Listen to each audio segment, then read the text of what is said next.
All right, friends, here's the vocabulary video for you this week for Class 4. We're actually covering 2 chapters this week, so it may seem like more vocabulary than normal because we're covering 2 chapters worth of vocabulary, chapters 19 and 20, both for Class 4 where we're learning the future. So let's get to it. Ha basileus, king.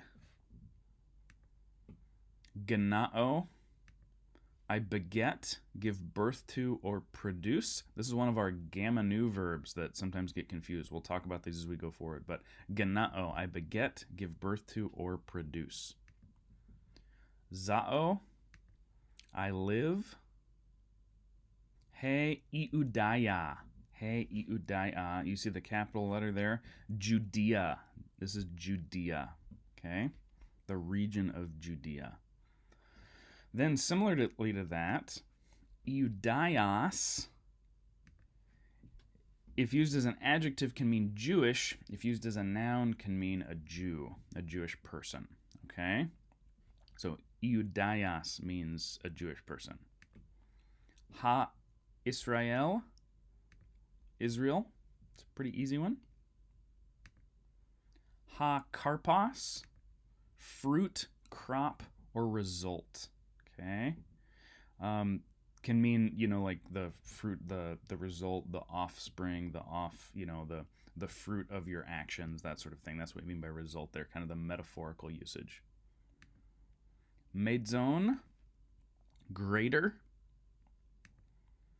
Halos, whole or complete.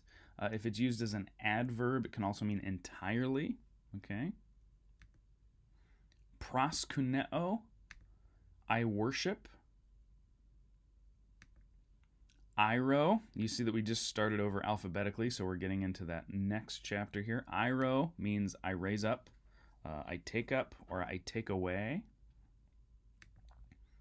Apoktano, I kill. Apostello, I send, or I send away. Okay.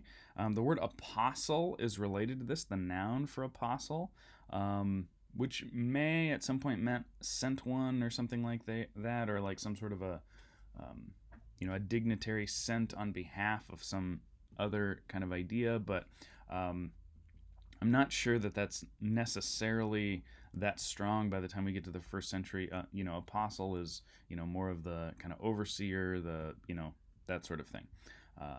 But anyway, apostello is I send.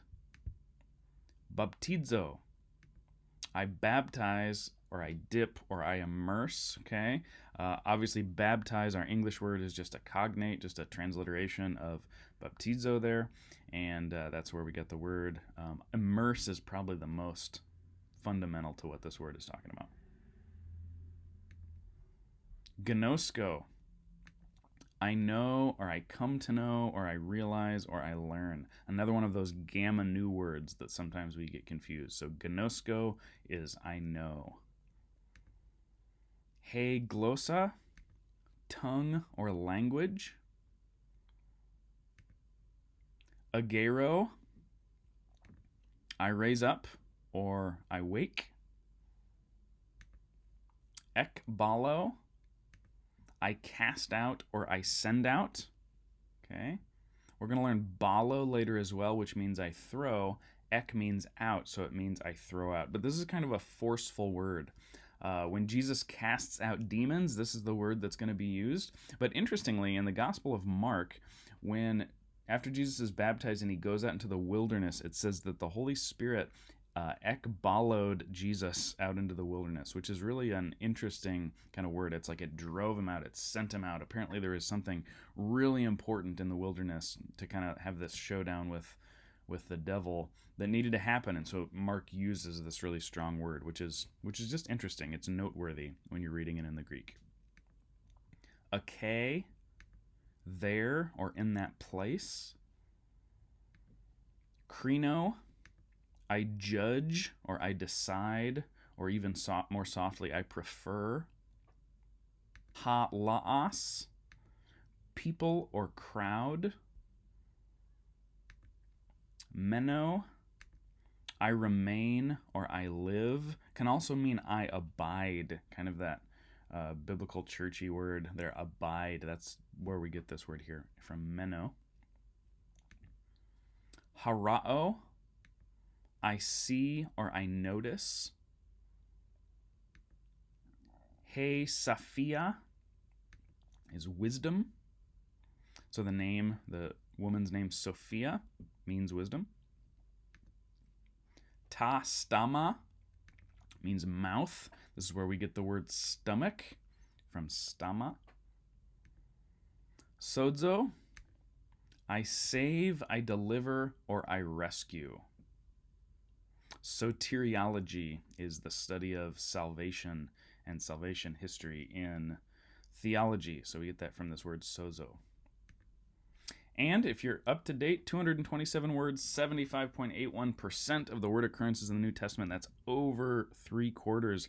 That's pretty cool. And remember, there are 3,000 words in the New Testament that show up 1, 2, or 3 times that are just so rare we just don't learn them, right? And so you're making really good progress. And yeah, I'm proud of you. Keep going. Keep working. We'll see you next time, friends.